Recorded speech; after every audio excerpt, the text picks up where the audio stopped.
Have you ever been gaming or working online classes and your internet service constantly gets interrupted? First Nations Fiber is about to ensure that just won't happen again. Get ready for high speed at a new level. Click on fnfiber.com and sign up today. First Nations Fiber, empowering people through connectivity.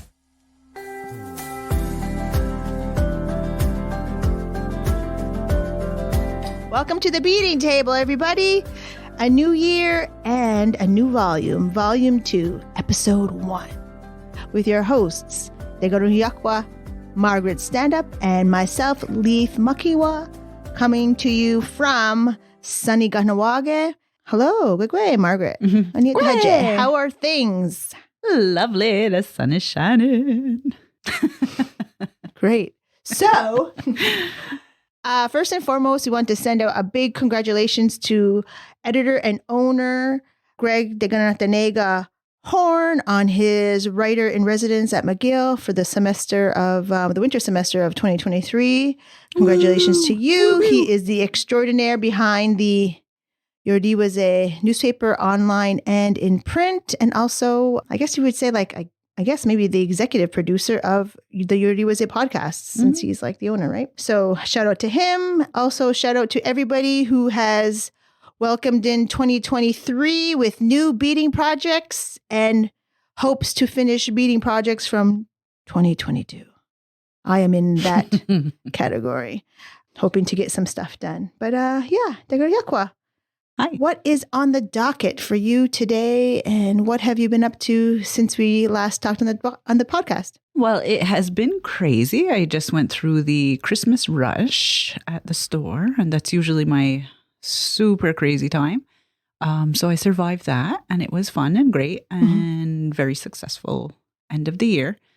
I hit the ground running. I took 2 weeks off I took 1 week off during Christmas. I worked right after Christmas, but then took the first week in January off, which was wonderful. I don't think I did any beadwork though. I was supposed to, but I did nothing. I really wanted to get like a few projects done. Oh no, sorry, I'm lying. I got one pair of super outstanding, too long sitting in my house moccasins. So I was so happy they're gone. So I finished those, and I have another pair that I'm just attaching cuffs, and then I have 2 more after that. Those are pieces that you have to make because they're orders from before? Yeah, they were past raffles, so I'm getting those suckers done.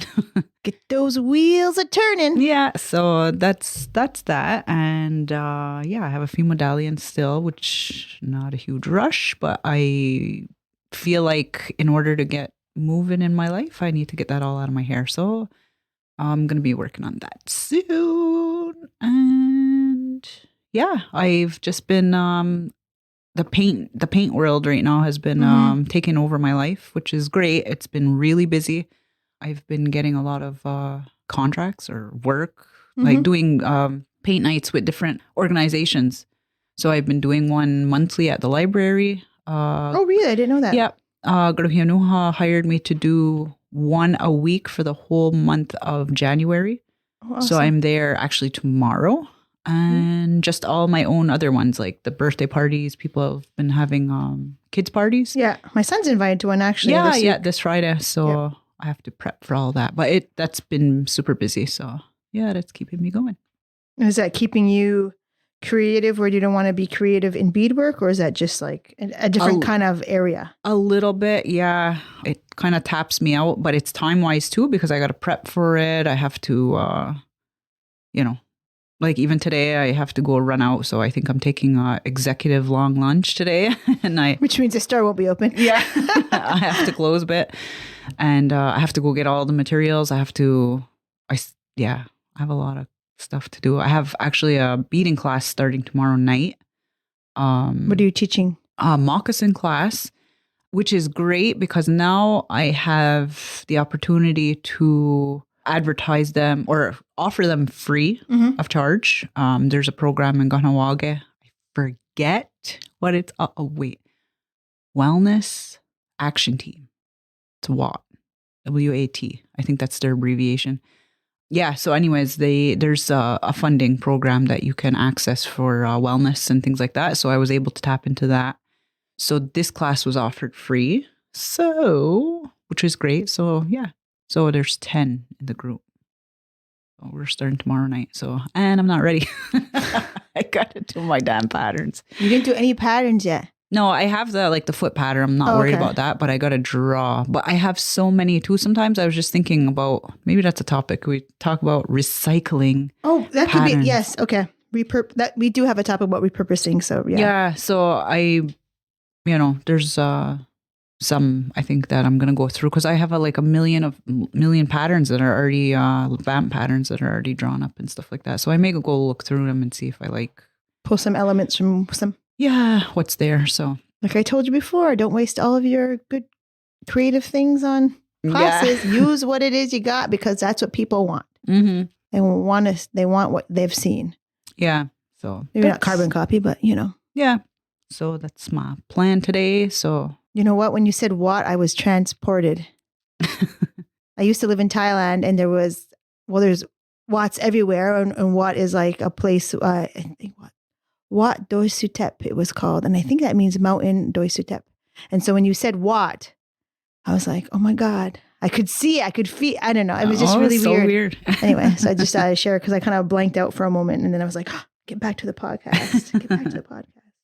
That sounds like a lot of interesting things. Mm-hmm. Yeah, busy. Do you find it the lull, or is there a lull outside of like the winter months when you're teaching classes or anything like that? Or yeah, does it go by season kind of thing?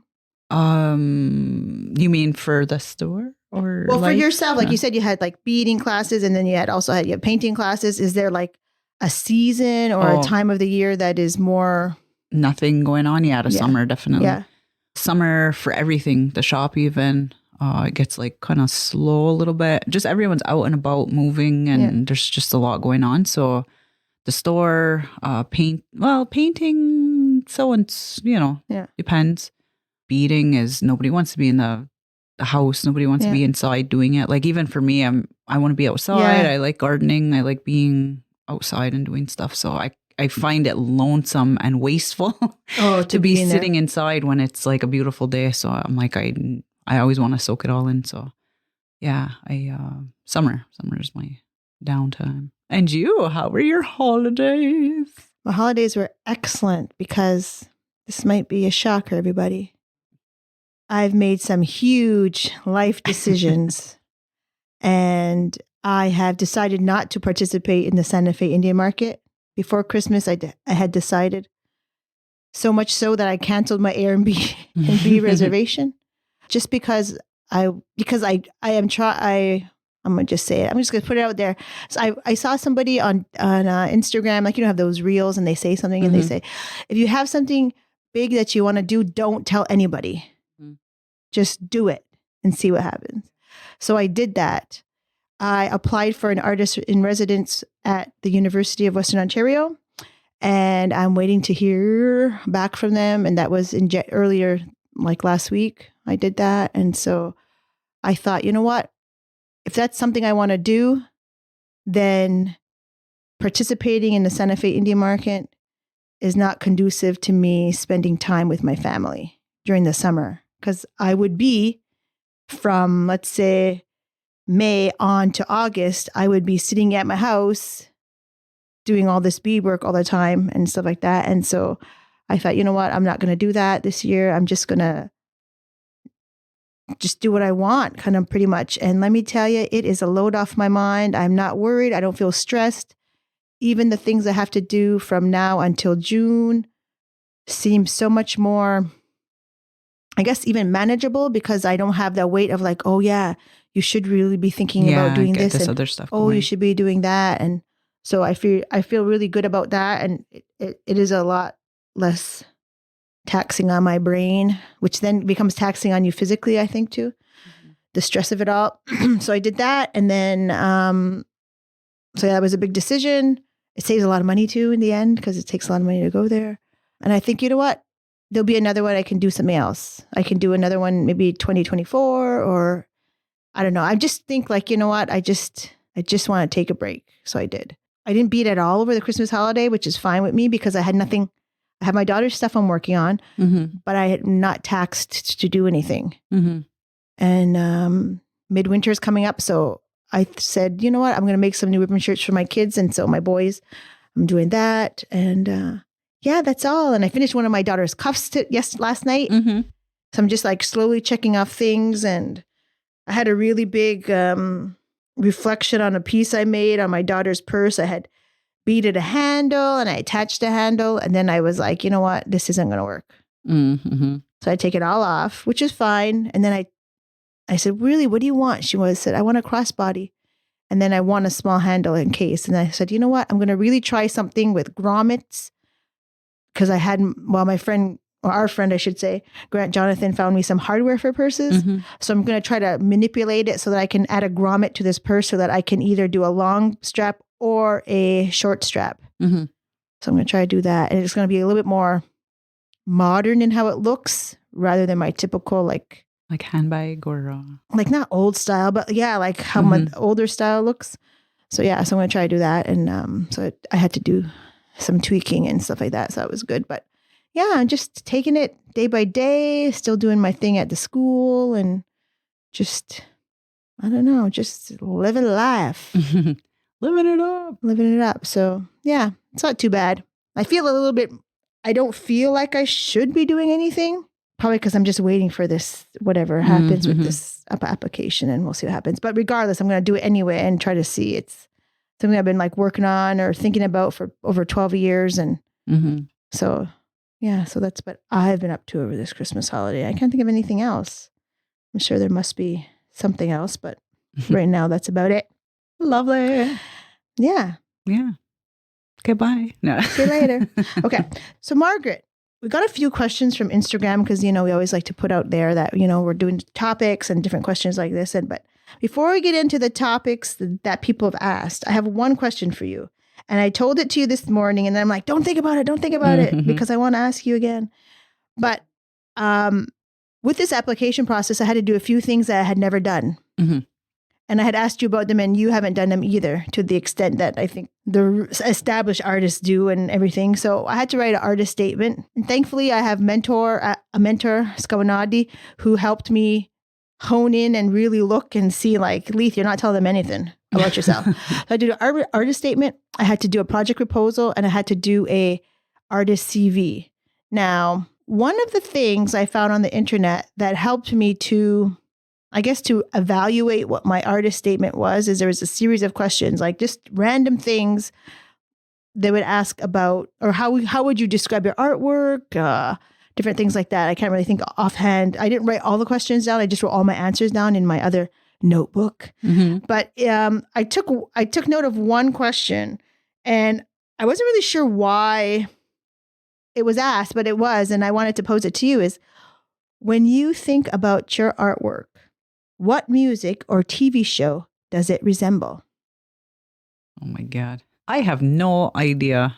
I don't know. I mean, I'm like, off the top of my head, the first thing that comes to mind is like some kind of classical music. And I don't know why, because I don't listen to that. It's funny you say that because I was watching this lady on Instagram and she was painting. Her and her daughter were painting. And at the end of the video, it shows like a clip of all the artwork that was painted. Mm-hmm. And it reminded me of your beaver because it's the tones you use. Maybe not the sharp ones, but even like your daughter's, it's very like, it looks like there'd be classical music playing. I think it's like, because it's like, it's that calmness. Like, I think like I've said it before, like a lot of times I feel chaotic internally. So it's always trying to find that calmness, peace, blah, blah, blah. So I guess that's what kind of comes out in the work a little bit. So it's always, just trying to find those balance like that. I don't know. And it's funny because sometimes like with, even when I want to do darker, crazier or something different, it always ends up going back to the same thing. And I usually like things calm with punches of color, like a little bit crazy here and there. So it kind of reminds me of that, like classical with, once in a while you hear like some kind of dramatic. Yeah.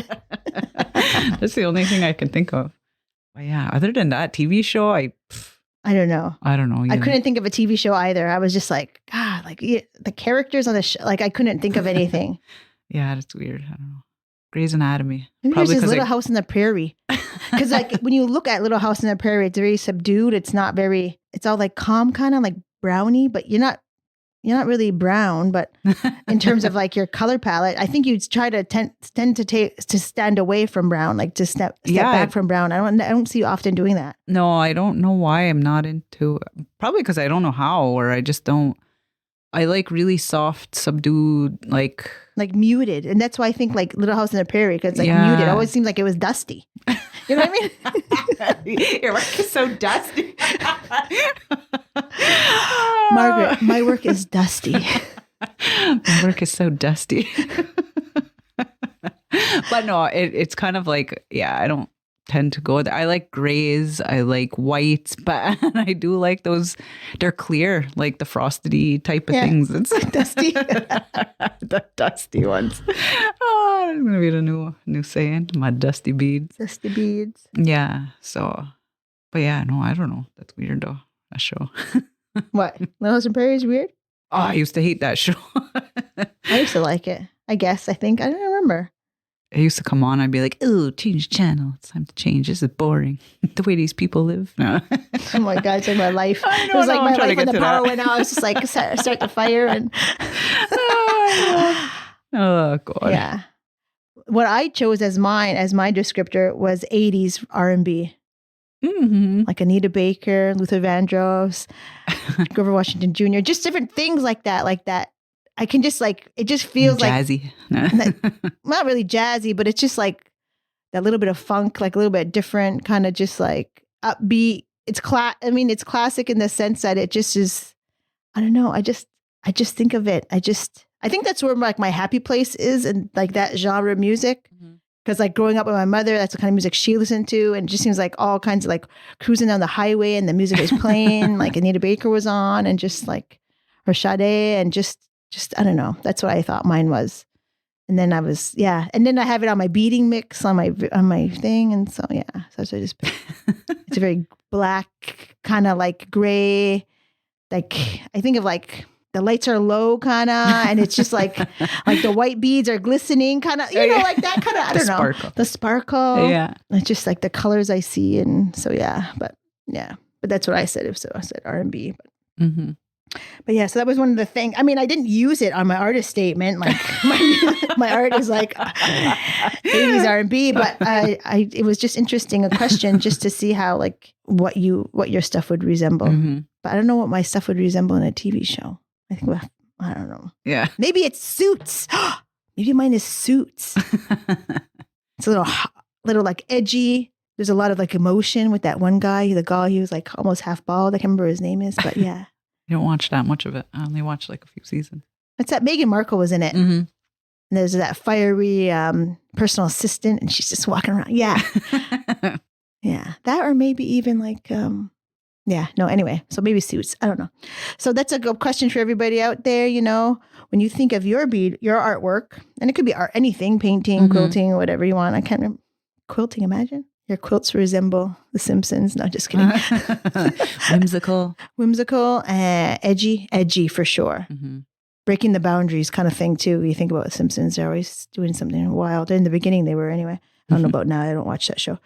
So when you think of your artwork, what music or TV show does it resemble? So that was one of the questions that I had answered, and I thought it'd be interesting to see what you thought about that one.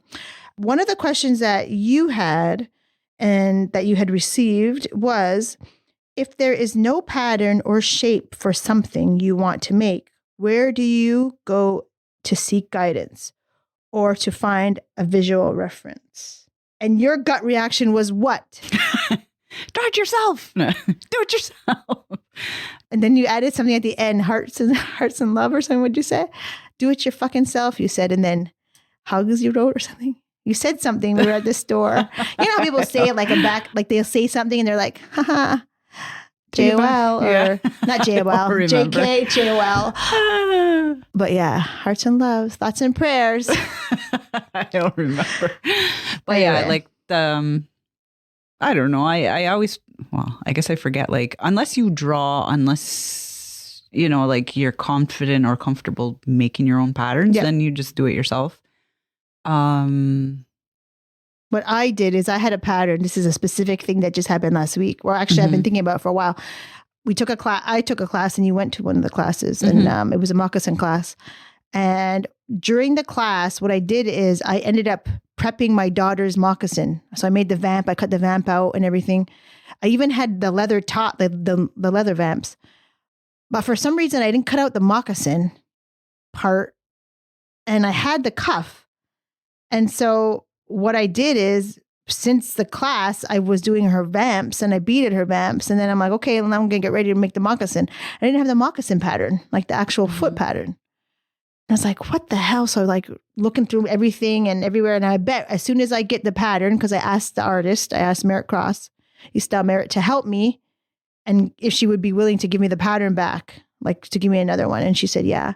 I said it was no rush, but I thought as soon as I find it, as soon as I get the pattern from her, I'm going to find the other one. But that's one thing is like, I had to actually reach out to her because it was a specific size and shape and all that kind of stuff. And I thought, well, yeah, I could just make one, but because I made a pair for myself and I really liked how they fit. So if I'm going to make one for my daughter, that's the one I'm going to use. I use a different one for mine I sell and make my own, but I wanted to use Merritt's for her because it's already done. And it's just like, because my daughter has more of a dainty foot, like small feet. So I thought, that'd be a better one. But yeah, but I have a different pattern for one. It's so crazy, but. Yeah.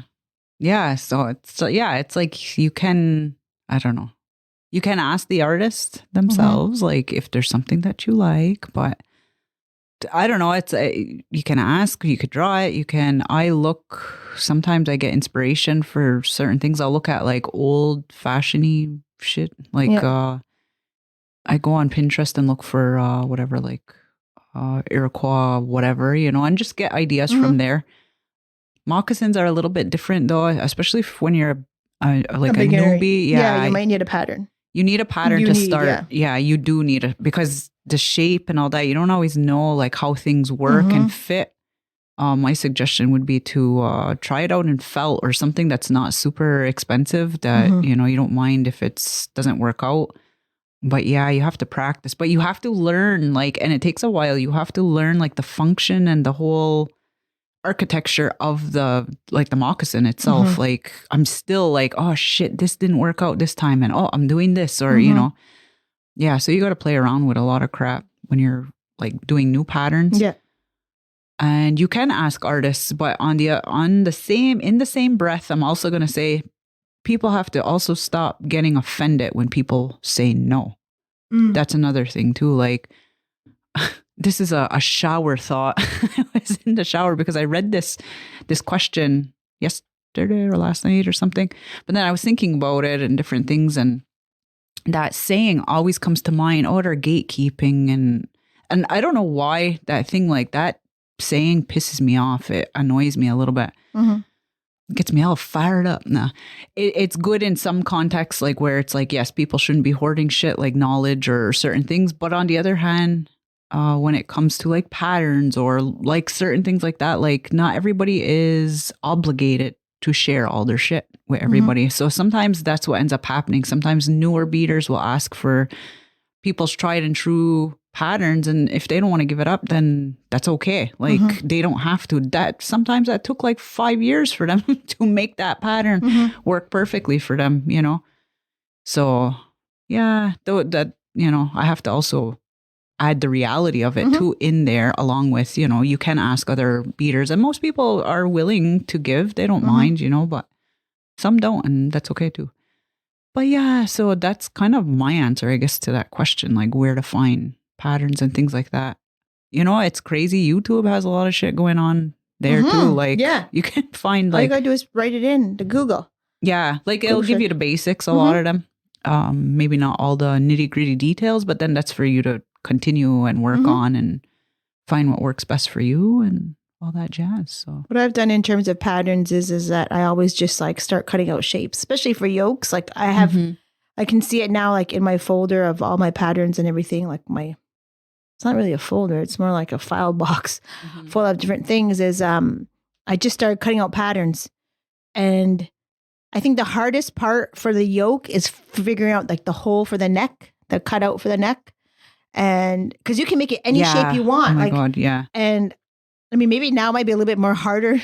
So I started this like many years ago when everyone would get a newspaper all the time, but it might be harder to find a newspaper, but any kind of large piece of paper or anything might be good. That's what I would do is I just start cutting out and I would put it on myself. I would cut out the part for the neck and I would put it on and see how it is. And I would check it's too long here and I would make changes and then try again, keep trying and keep trying. So I have like maybe like half a dozen actual shapes. Just I'm never going to use them, but I don't want to throw them away either for some reason. But that's a hoarder in me too. That's not the hoarder. That's the unorganized part of Leith. Is I am not organized, so I don't like get rid of what I should.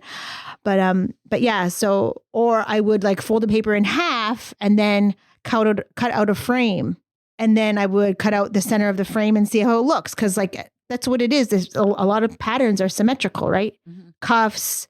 Vamp sizes, they could all be just, you just cut one side. It's not hard, but you got to think outside of just like, let me just ask somebody. That's what I think what you're saying is you just have to like try. Yeah. You can't just do it your fucking self. No, that's what I mean in that sense. You have to try.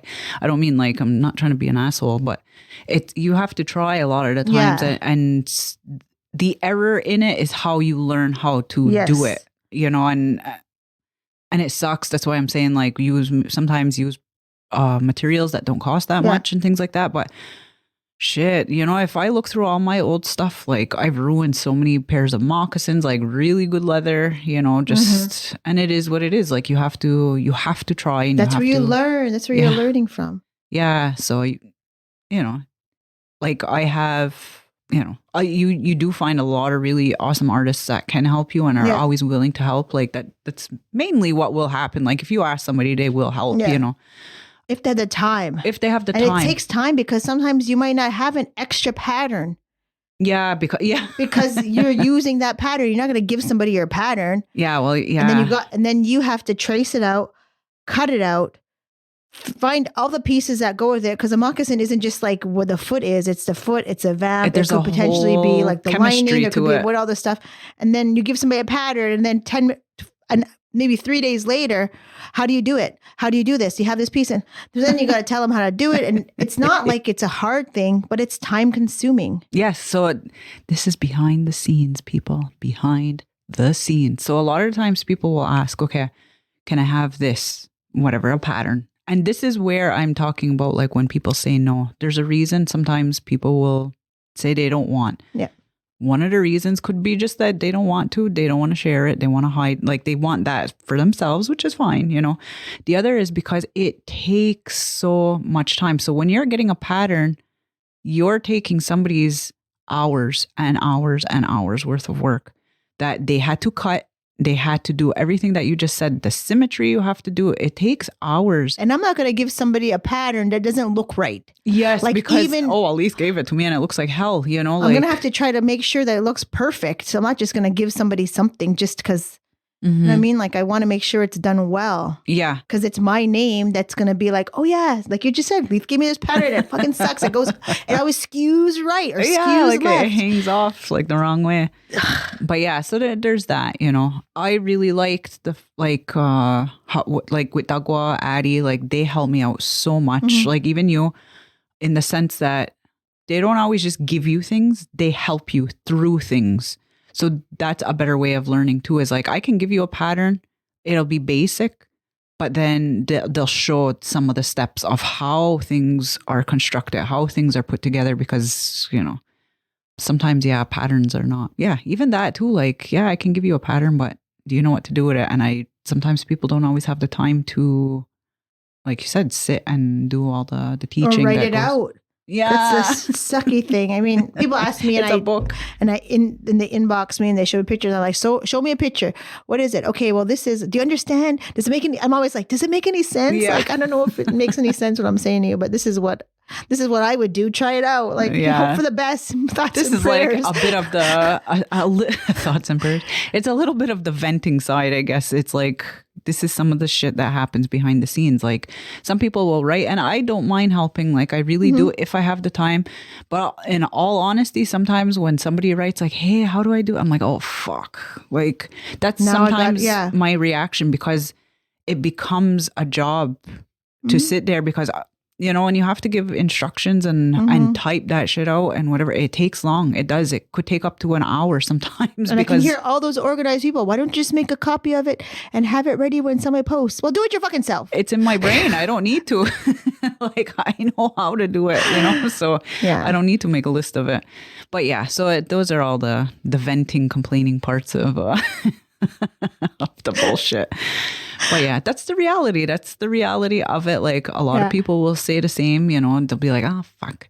And it's awesome for people who are like, yes, let me help you. Let me do it right away. Like, if it fits in their timeline though, so. Yeah. But yeah. So I think if we answer now what you think your artwork would be, I think our teaching style is more like heavy metal ska or whatever, kind of just screaming our heads out. But yeah, that's I'm always willing to help though, and I don't mind. I don't know if it's not just my family. It's not just, that's like a Ganawage thing too. Like, it's like a shit or get off the pot type of thing where we have this thing in us where it's like, I'll help you, but you also got to help yourself. It's that kind of thing. So if I have a client that wants this stuff, but then expects me to walk them through every step and then wants me to pick everything, and then do you want me to sew it? Do you want me to wear it? Like that, when it's too much, then it's too much, that's when I think it's discouraging for me as a teacher, where I'm like, I'm basically making my stuff for you, and while I'm teaching you to do it almost, like you're not making any choices in this matter except to ask me to do it. Exactly. Yeah. I'm just walking you through it, but it's all been mine, everything. So, which is fine. People learn that way, but you have to pick up your pants and do it yourself to be accountable and make a choice. Yeah. So that's where sometimes it gets a little bit daunting as a teacher. Christ, we're just like running off of this. But that's what people want to know. I'm sure other people out there have had the same instance where they were like, oh my God, they're asking, I just told them how to do this and they're asking me again how to do it. Yeah. Or, I feel bad. I don't want to ask them to do it. Like, or help me or whatever. We're not saying not to ask people. What we're just saying is that it's a relationship. You have to do your part, we do our part, and then hopefully we come together and it looks wonderful. But don't expect somebody to do it like themselves. Yeah. Don't let the person you're asking make all the decisions for you, because then when they're not there, you have nothing. Yeah. And then I feel like all that knowledge I've given and spent time and was wasted for nothing, so yeah, sometimes that's how it feels. It's also like, I don't want to say no, but it's, I don't know. It just gets crazy sometimes. Like, I'm always willing to help. You gotta meet me halfway. You gotta meet the artists halfway sometimes. Like, and that's what it is that, so a lot of times when people say no, sometimes we don't know how to take it as a no. Everyone gets like, not everyone, but there's certain instances. People get butthurt. Yeah, they get butthurt, and then it creates a big thing. And then me as the artist, and I know like other artists too feel like that. Like, if I say no, they're going to get mad, and then I'm going to be the asshole. And then you feel bad about it, know? Because we know it's what it's like to ask somebody to do something and they say no, like everyone does. Like that's what life is like. So we've been on the other side of that too. So yeah, so you do, in a sense, and that's where but sometimes that's where the gatekeeping bullshit. That's why I think I hate that word, because I've had people say that like, oh, people just trying to gatekeep because they won't give patterns or they won't give this. But I'm like, no, that's like that's where those kind of. That pisses me off. Like, that's people's work and you just want it handed over, like you got to work for it sometimes. So anyways, that's my tangent and rant for the morning.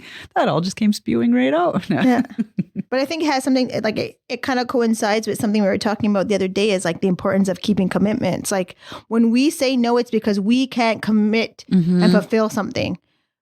Yeah. Would everybody like me to say yeah, and then I'm falling behind, and then people are talking? Would I want somebody to be talking bad about me because I can't keep my commitment because I said yes too many times, and now I'm like tapped out? Or the quality of it. The quality is scraps. Yeah. So, and in all honesty, too, I have to say that is partly the reason I stopped taking orders, because now it got to the point where I'm not going to say the stuff that I did sucked or anything like that. It wasn't about that, but my heart wasn't wholly in it anymore because there's so many restrictions, there's timelines, there's everything. So I started to feel that so I have to compare it to when I do a paint night, it's like a doodle drawing for me because it has to be manageable for a beginner.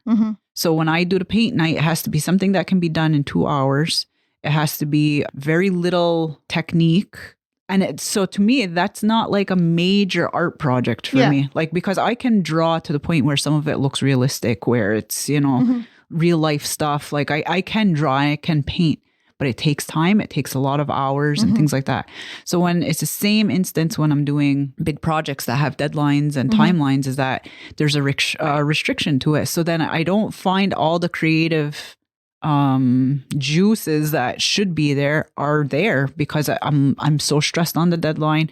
I have maybe 3 or 4 more that have to get done. So all that creative drive is getting spread across 4 things within a certain time. Yeah, totally. So that's kind of why I stopped, because I don't want to be producing not half-ass. It wasn't half-ass shit, but just not like totally glorious stuff that I'd be like, oh my God, I'm totally proud. And it's nice people, like everyone they love it. I do put my heart in it, but it's just not my whole heart. And it's not taking the amount of time. Like right now, I have a friend who's working on a grad piece and I'm like, oh, I just want to do a whole set, but because I have full reign and I have no timeline to do it. If I want to do a yoke tomorrow, I can, and then just put it aside and then keep working at it, sit with it and do it. And then, and sometimes it goes even faster because I'm so jazzed up and I'm so excited to do it, so that's, we're doing all that shit. Isn't it great to be creative? No, just kidding. Yeah, it is. It's good to be creative, but keeping your commitments is important. And I think too, like when you touched on like people taking classes and whatnot and doing that kind of thing. So so that's one of the reasons why we say no, is because we're just making sure that our stuff is number one. Yeah, it's the integrity of the work. Ourselves. Yeah, and everyone should look out for themselves sometimes so that they can be able to give 100% of themselves when they need to. Yeah, because you don't want to. You're not doing anyone any favors if it's like not your 100%. Yeah, especially in this line. I mean, of course, there's other areas where people are just, you gotta regardless, but we're talking for ourselves right now in terms of the artwork. Yeah. So but I guess you could take it how you like it. Supermarché Idia, your one-stop grocery store for your everyday needs, offering regular groceries as well as Afro-Caribbean and international food products. Looking to save money? Then Supermarché Idia is the right place for you. Located at 72 Boulevard Saint-Jean-Baptiste in Chateauguay, behind the A&W. Open 7 days a week. For more information, check out their website at idiasupermarket.com. That's IDIA supermarket.com. Here's a big one, and I know a lot of people might be feeling this because there was a big, I guess not lull, not even a lull. I guess it was just a time for a break. The holidays, if that's what people are doing, whatever holiday that you're celebrating or whatever it is people's artwork sometimes take it goes on the back burner just because, they're doing other things, maybe visiting family and whatnot. So the question was how to get yourself back into beading. Now, over Christmas holiday, I said, I did not bead a thing. And I brought it with me when I went to my mother's to Oneida, but I didn't do anything. And I didn't feel bad about it. I just bring it because I always bring my stuff wherever I go. I never do it anyway, but I just do it. And I think there's a lot of people like that. I know my cousin Addie's that way too sometimes. Just in case. Just in case. I have a time I can do it. But so how I got back into beading is I just picked it up. I just went and I started back, and I don't know if it's like to what severity it is in terms of getting back to beading. If it's like 8 months, like I just got back into running after 8 months. And I was standing by the door on my third run thinking and looking out, and it was snow. It was almost dusk, and thought, well, let me check my phone. What time is the sun going to set? Okay, I got 20 minutes.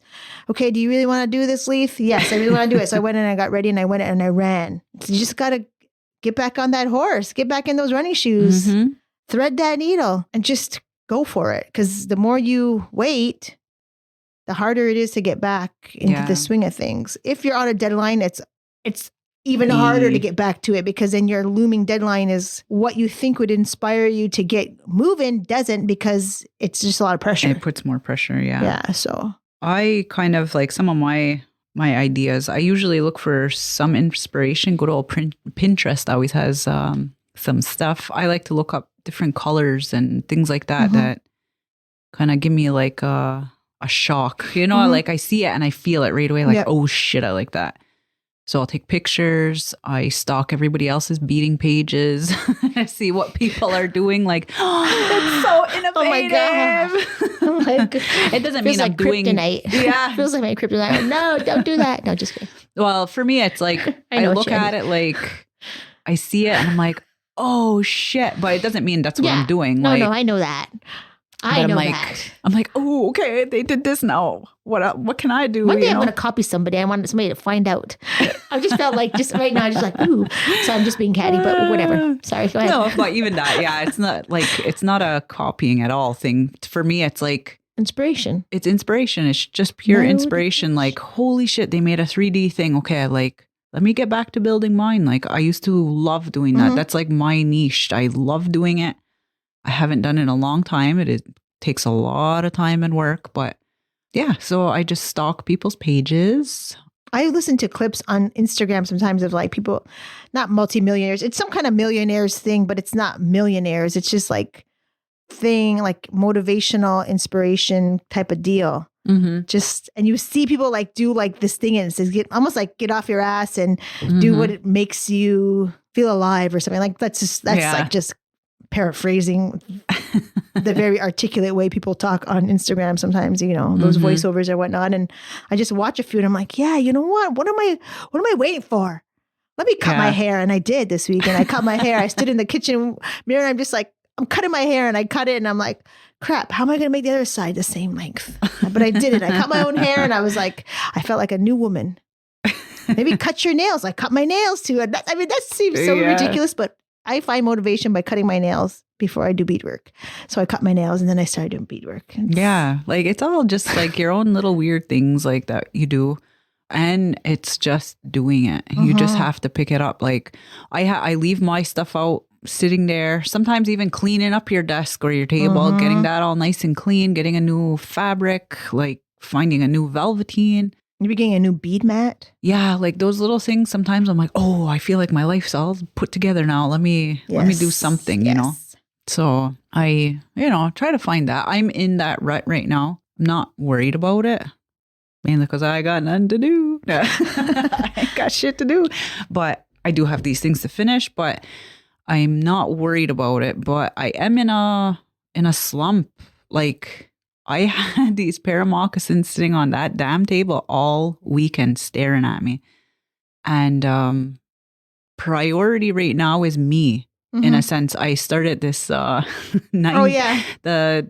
30-day challenge, blah, blah. And it's like a full-time job. Like sugar. She's getting off sugar. That's my addiction. That's my crack. Crack is whack. Yeah. That is my crack, sugar. It's horrible, but you're doing it, not me. Yeah. So that's where I'm at. But it becomes like a full-time thing where I'm focusing on, because there's other elements that have been added. I've done this thing like, usually we do it right after Christmas every year. Somebody will start the program and I'll jump in. And this year I was like, hell no, I'm winning this damn thing. Like, because there's money to be had as well. Yes. So that's my motivation right now.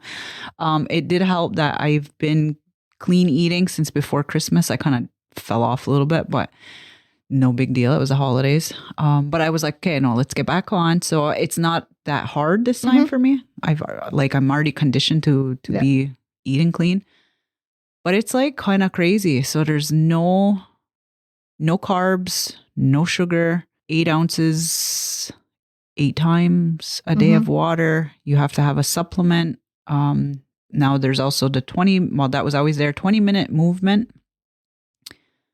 10 minutes of reading, 5-minute meditations, and you have to declutter in a day. So that's like 9 things that you have to do in one day. So it's all day I have to keep going through the checklist. Okay, did I do this? Okay, I didn't do this yet. Let me go and do it. So it doesn't leave too much time for beading.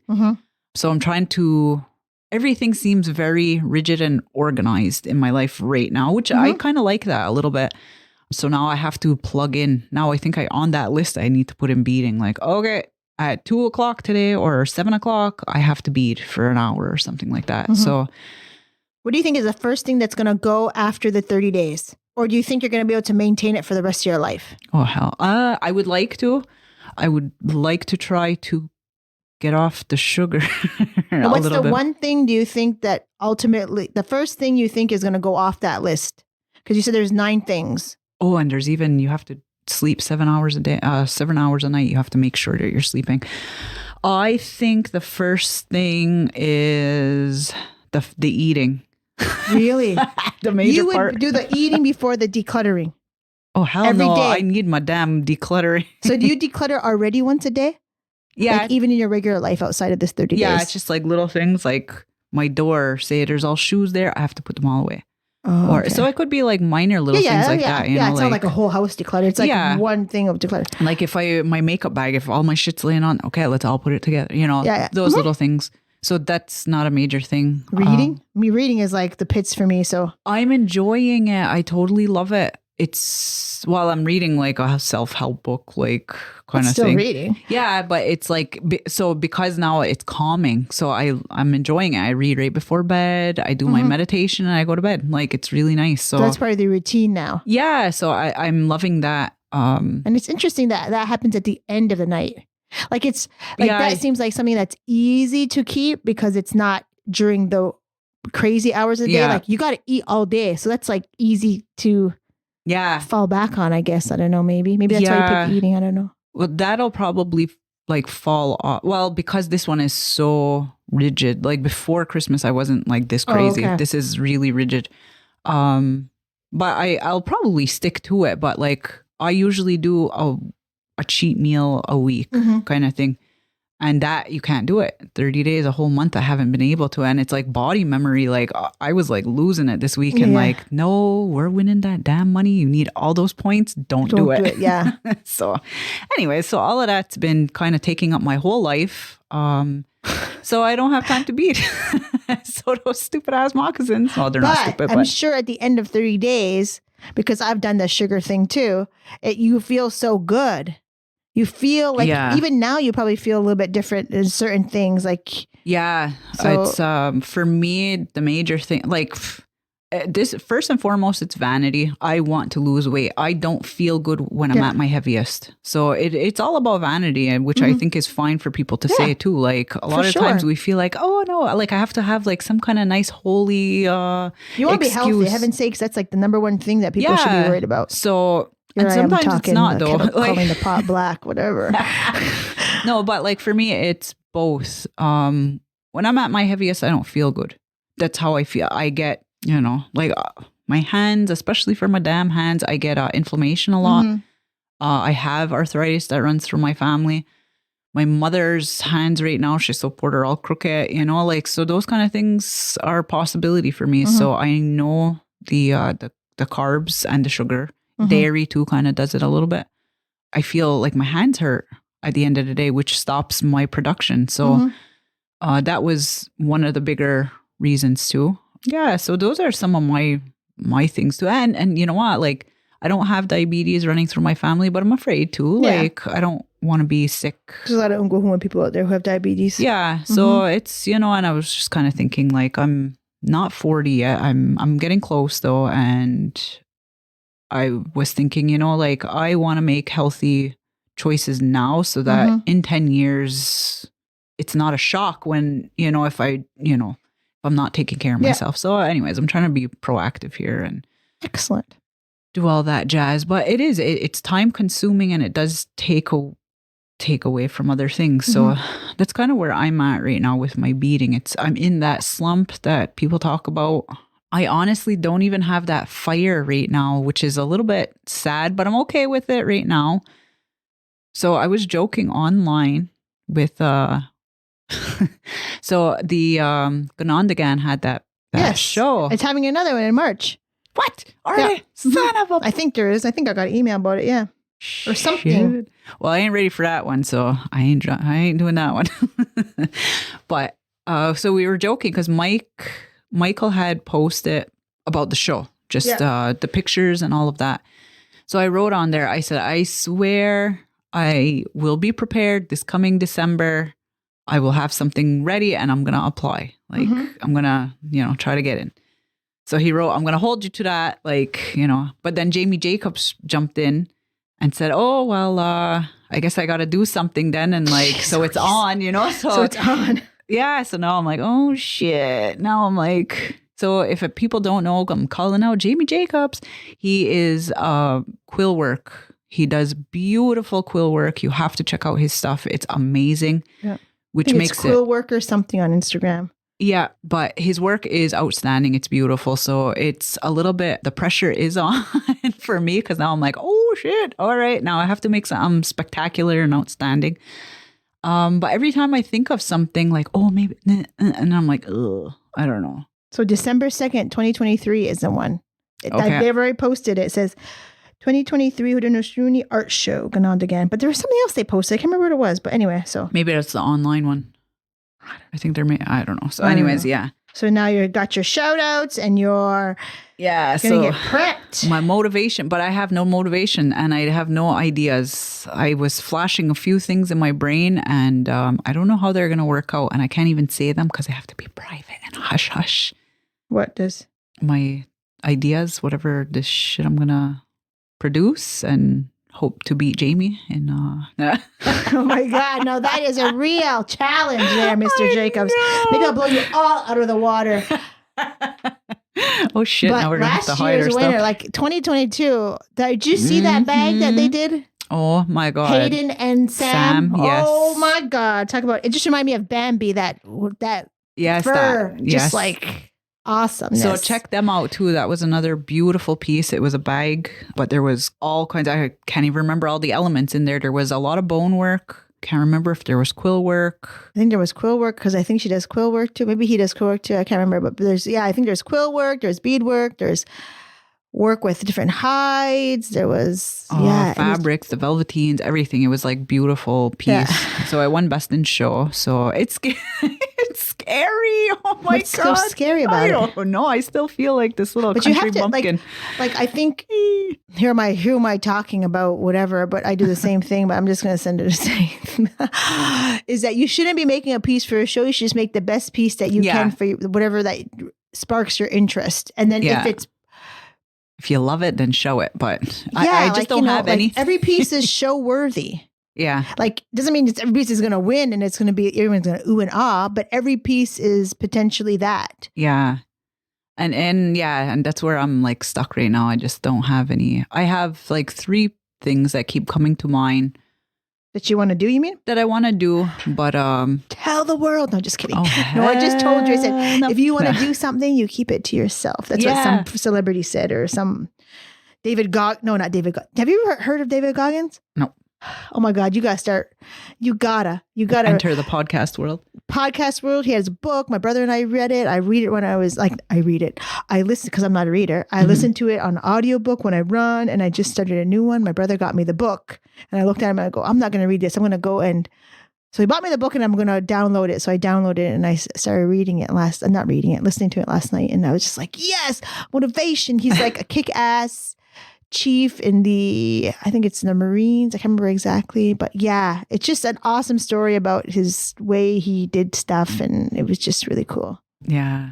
I don't know, but yeah, so that's a whole nother thing. I just got to get on it, but yeah, I'm not, once these things are done, our famous saying, but really that's my focus right now is, I want to say by, what are we, January, February? Say by March, I want to have all these things done. That gives me 3 months. So from March until December, I want to start working on my own pieces. And I want them to be your mom's stuff. Oh, my poor mother. Well, that's hard. That's bittersweet. That's like a that is going to be so much accomplishment. Yeah, it's freaking hard though. I ain't going to lie. That damn thing keeps me up at night. Because it's in my head. I know it. I see it. I have everything. She picked her velveteen. Yeah. Grant just gifted me a beautiful, huge piece of the fabric that it's going to go on the back. But it's for her leaving. Mm-hmm. it just makes me feel so, it's hard to do because now I'm like, son of a bitch, you better wear this while you're alive. Like, don't. But you got to make what's it. Scary. The thing is that if you don't make it, she can't wear it. Period. Yes. And that's the thing that keeps me up because I'm like, it's the idea of it is stopping me from doing it, or I'm just not getting to it. But that's the part that keeps me up because I'm like, I cannot allow my mother to one day leave this earth without something that I've made for her. Mm-hmm. I could feel it. I want to cry. It's okay. It's okay to cry. Like, I mean, I had this conversation because there was so much death in Ganawage. There's so much death everywhere. It seems like in the past, like, month and a half or 2 months that I had the same conversation with my husband because, you know, like, you don't know, right? Some people, it could be shocking, could be tomorrow, could be in 2 hours, you don't know. And so we had this conversation and I said, like, well, what do you like? What would you like? Like, how do you want to have your last, how do you want to look? And he told me, and I'm like, really? I said, that's what it is. Yeah. Okay, then good. Like, I'm glad I know. And how do you want different things to be and different things like that? And it's, you have to prepare for that kind of stuff. You have to. And it's the reality. Yeah. It's like, I can't say I'm totally afraid of death and all that. Obviously I don't want that to happen, but I'm starting to learn that, that's the reality, you know, and learning to be okay with that eventually. But yeah, it's not easy. So I'm okay with it. But I told her, I said, this is something that you have to wear. I don't want this just sitting and waiting for you. I said, like, so, you know, if I make it, I want you to wear it. I want it to be something that you use, you know. So she agreed. But now I just got to freaking do it. But I know the daunting task of doing it too, like, not aside from all the emotional part of it, but just the whole thing is going to match what my daughter has too. She wants the exact same, the look. So the whole frilly, like the scallopy look for the yoke. So everything is already there. I don't have to design anything, which is great. I'm going to do the same pattern as my daughter's and everything. You mean the same kind of beadwork too? Like the same flowers and stuff? No, that'll all be different. I actually can't wait. I love it. She wants all berries. She wants strawberries and blueberries and flowers and greenery and all of that. So I'm like, oh shit, I could do so much with those, with all of that. So yeah, but it's been like haunting me a little bit lately. So I think I'm going to just at least start prepping it and just get it ready, like, just so that I can just start beading it whenever I feel like it. So, but I know that's going to take a long time to do. So, but yeah, I'm trying to prioritize, I guess. But yeah, that piece, she's been harassing me for about 10 years now. So I guess this will be the year. The year has come. So we'll see. I'm like, why did I even say anything? But no, I mean, it's good to say stuff like that. It's good to work it out just because it's been there. We can't. I mean, here I am, like, trying to say, like, we can't run from things, and I'm always running from the organization of my house. But it is. It's the truth. Like, we have to just. Yeah, it just has to get done. Yeah. But that's the fear of it all. Is that you have, like, it's the pressure of doing it, but I'm like, I gotta get it done because I can't. That's not something I wanna. I think my mother told me one time. I think she goes, I have less. What was it? I have less years on the earth than I have had. That I've had, yeah. I've had, yeah. And it just seems like, my mother's going to be, I'm going to be 45 this year. She's going to be 73. Yeah. Yeah. My mother's pushing 80. So got to get it done. Yeah. So yeah, that'll be going soon. But that's, that I am excited to do it in some sense if I don't sit and stew about it. Like, if I could just put shit aside and then just do it. All you gotta do is have one real good session where you're just let it all out. Yeah. Yeah. And it's almost one of those things where you'd have to tell your mother, like, I can see you and your mother talking about, Mom, this is gonna be so hard, or Stella, this is gonna be so hard, and I'm doing it because I love you so much. And we're a bit morbid. But it's not morbid. It's the reality. Death is reality. And that's it, because we have talked, because she's had a few near-death experiences in the last few years. So it's been rough, like, on our family, like, she went through cancer. She had a pulmonary because of the surgeries.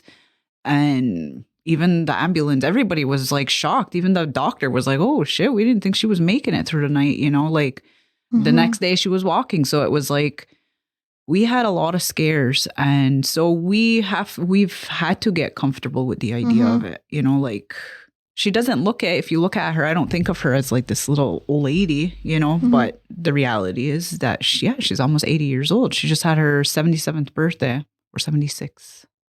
Don't be aging her now. I think I aged her again. I did it last time. She called me out on Facebook. She's like, I'm only this age. I'm like, oh shit, sorry. She was born in 45. So no, I don't remember. But anyways, yeah. So we've had to have those tough conversations, and like that's how we got onto the topic of what she will be wearing and everything, because it was literally when she was in that room, when she was like with the pulmonary, I had to ask, like, I know nothing, because our family my grandmother was so afraid of death that we couldn't even talk about it. So my mother wasn't that way though, but we just still never talked about it. So I was like, Ma, I don't even know what we're doing. Like, what happens if you don't make the night? Like, what are we doing? Yeah. So that's where we got onto it. And when she was better and she recovered and everything, then she requested like, well, look, I'm still here. We have time. I want my stuff. So I was like, okay. So, yeah. Even that, like, I mean, we're talking about this crazy thing, but not this crazy, this fact of life. Yeah. That everyone's been touched to and no one can run away from it. But I think that it's so important, and it sounds like you said morbid and whatnot, but it is important to have those hard conversations. And a lot of those conversations come with a lot of reflection. Yeah. Yeah. And then there's other things that happen after that. So like, it's one thing. It's like a snowball effect. It's a snowball effect. And so to be prepared for that these are the things that happen, but not to be so afraid of it that you never see it coming, or you can never imagine it coming. Yeah. Because that's the big thing. Even though you know it's coming, when it comes, it doesn't hurt any less, but you might be a little bit more prepared. Yeah. Yeah. Like, yeah, that's kind of, well, I guess that's the control freak in me too, as if like I have any choice in it. I don't, and I can't, but I can be prepared. Yeah. So, you know, that's kind of where we're at, even though I'm just sitting on my ass right now, but I can be prepared. So maybe I should really get on that. Yeah. Oh, yeah. Oh my God. Our beading conversation has taken a very skew to the dark side. To the realities of what we're all facing, because we've all been in situations where we've had to make different things for people who have passed away, or have had loved ones or people wearing things that we've made. And those are not easy to, like that. I'm just going to quickly jump back onto that. Just recently we had, well, like you said, we had a few deaths. Well, not a few, a lot. We've had a lot within Kahnawake. And yeah, so recently I was asked to do a pair of moccasins for somebody. And of course, like that's for me, I look at it like it's a drop everything and do it type of thing. I look at it like that's the least I could do for the family at that time. And sometimes it's not even, you don't even know the family. And they ask them like, yeah, sure, go ahead. I'll do whatever you want. Yeah. And that's exactly kind of what happened. Like I do know the family, but I don't know them closely. And I didn't know the man very, very close, but I do know the family. So yeah. And it was just so funny the way, not funny, but the way everything kind of worked itself out that day. I had nothing planned. I had made it a point just to stay home and do whatever it was I was working on at the time. And then I got a text from one of the family members saying that we're in need. Like they didn't need the beadwork. They just needed the leather part. They had the vamps ready and all that. So I said, okay. I said, just let me know. That was the only thing I had to really think. Like, of course I want to say yes right away, but I was like, okay, realistically, if they're asking for it, like for tonight, I can't get it done, but it was only for the following evening. So I was like, okay, yeah, I can get that done. So I think it took me like 2 hours to get it done, like start to finish, maybe 2.5, because it was just the leather. I got out a pattern and, things like that. So, but they're heavy. It's sad. I tend to, I don't know. It's my practice. It's weird. And I don't think there's anything against it, but I speak to the person as I'm making it. And I just ask them for guidance that they fit, that it's what they like, especially when the beadwork, I'm selecting the things. And the last time I had to do one, I was just sitting there mentally talking to the person and just saying like, okay, like, help me find, like, I have a crunch time. Like, we need these moccasins done for tomorrow. you know, so help me, what colors do you want? So it's just like, I kind of just do it that way, you know, in my mind, and it just works like really quick. Like the first time I had to do it, it took me a whole day, and that was with beadwork. And that was the process. I just kept asking, like, it was for a lady, one of my good friends, her mom. So I had to ask, like, just in my head, like I said, I'm not like physically asking anybody. And it was just like all the colors just like came to me. I was like, okay, we're going to do this. We're going to do this. We got this. All right, good. Put it on. And they were beautiful. I never posted those. I don't. No, I remember you saying that. Yeah, I don't post them unless the family posts it and they're okay with it. But I won't post it. But yeah, they're heavy. It's a heavy thing to do, and you want things to be just perfect for that family. You want them to have that one less thing to worry about and stress about, you know. So yeah, it's rough. And I think I was talking to, I can't remember who, I was at school, I think, and somebody put their shoes on the table, and then we're like, don't put your shoes on the table. And then I was saying, oh, my husband always says, don't put your shoes on the table because your shoes only go on the table when, maybe it was at the Longhouse, your shoes only go on the table when you pass away. Because a long time ago, people would be laid out their house, and usually it was on their table because that's what they had. Yeah. And usually you got new shoes. Yeah. And so I was asking my husband, he goes, I want new shoes. He goes, I want new moccasins when I pass away. So that's how the conversation started when we were talking about all these things, is that like, yeah, there's certain things that, you know. Yeah. So yeah, but here we are again, back to this. But yeah, I think it's just important to make sure that, you know, you just tell those people you around that you care about them, or like, you know, check in and all that kind of jazz. And, you know, the winter months, people sometimes get down after the holidays because people go off and do their things. And sometimes we don't get to see each other as much as you did during that quote unquote vacation time or that downtime. So just checking in your loved ones, and just like I was talking to a little kid at school, and I said, yeah, you know, like showing your support is just in saying, hey, or giving that Ganawage a heads up, like I see ya, or like you need a pen, or, you know, just like those kind of things, like not necessarily like spending like an hour deep down in conversation, and it could be, but sometimes it's just like, hey, how's it going? You know, just or a smile, checking in. Checking on in. So check in on people you love, check on your fellow bead workers, your artisans, the kids in your household, checking with them, anything, you know, just. Your teens. We tend to forget about teens because they're grouchy beings, but they got a lot going on too. They got a lot going on. Everything is new to them, just like little kids. Yeah. Even though they act like they're 100 years old. Not even, they act like they're like old, but yeah. But they got a lot of stuff coming at them too. So it's not easy peasy. So yeah. So, you know, sometimes we like to go deep, and sometimes we like to have fun and just shoot the shit. But today is like a good day. It's a good way to start 2023. I mean, our midwinter is only coming up next week, so we're going to be doing that. So we're wishing everybody a good day today, and hopefully, or good night, or whenever you're listening. And that's about it, right? Yep. That's enough for now. Bye. No. The views and opinions of the guests expressed in this podcast do not reflect those of Iorì and its employees.